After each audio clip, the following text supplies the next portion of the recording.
Aber wenn du natürlich jetzt einen strengen Morgen hast beim Arbeiten und dann schnell über den Mittag ins Yoga säckelst und damit du nach dem Yoga wieder schnell in den Job kannst zurücksäckeln, hast du eigentlich eine Stresskurve, oder? Auch über den Mittag. Und das ist keine Erholung. Dann machst du wieder nicht Yoga und sitzt eine Viertelstunde am See.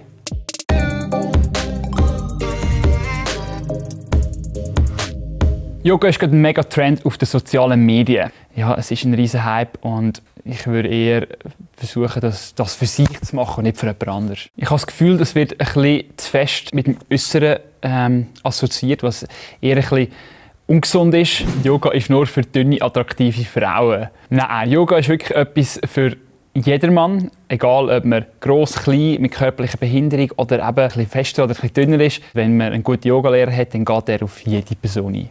Firmen profitieren ab dem Yoga-Trend. Klar, das ist immer so, das ist bei allen Branchen so. Wenn irgendetwas einen Hype hat, dann kommen da ganz viele Firmen führen, die dir irgendetwas verkaufen wollen, damit du Yoga besser machen kannst. Aber zum Yoga praktizieren brauchst du eigentlich nichts. Du brauchst eine Yogamatte, vielleicht ein Küsschen zum ab und zu drauf sitzen, die fancy Kleider und all das Zeug und die Bottle XY brauchst du eigentlich nicht zum Yoga machen.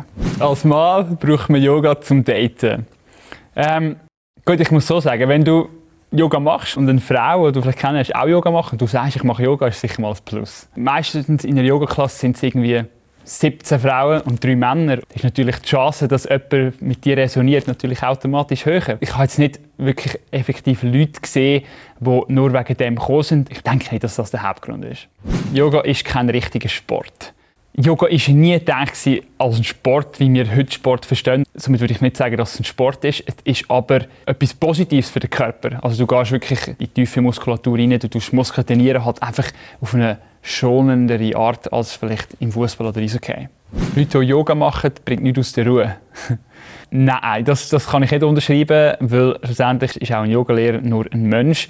Und wenn man sich mit dem Yoga auseinandersetzt, mit der ganzen Philosophie, dann kann es sogar sein, dass am Anfang mehr Aggressivität oder mehr Emotionen als Tageslicht kommen und man sich sogar ein bisschen schlechter fühlt, weil man ja das Innere, das man vielleicht unterdrückt hat oder gar nicht gewusst hat, weil es irgendwo unterbewusst gespeichert ist, vorkommt, dass man eher dann sogar ein bisschen frustrierter kann sein am Anfang.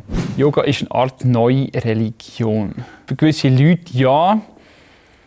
Religion bedeutet im Grunde nichts anderes als Verbundenheit, das ist die Übersetzung. Das Wort Yoga heisst auch Verbundenheit, verbunden sein mit dem Inneren. Und somit, wenn man so anschaut, jawohl, der Ursprung von Religion und Yoga ist eigentlich genau der gleiche. Union, Verbundenheit mit sich, mit der Welt, mit dem Universum, mit allen Menschen, mit allen Lebewesen.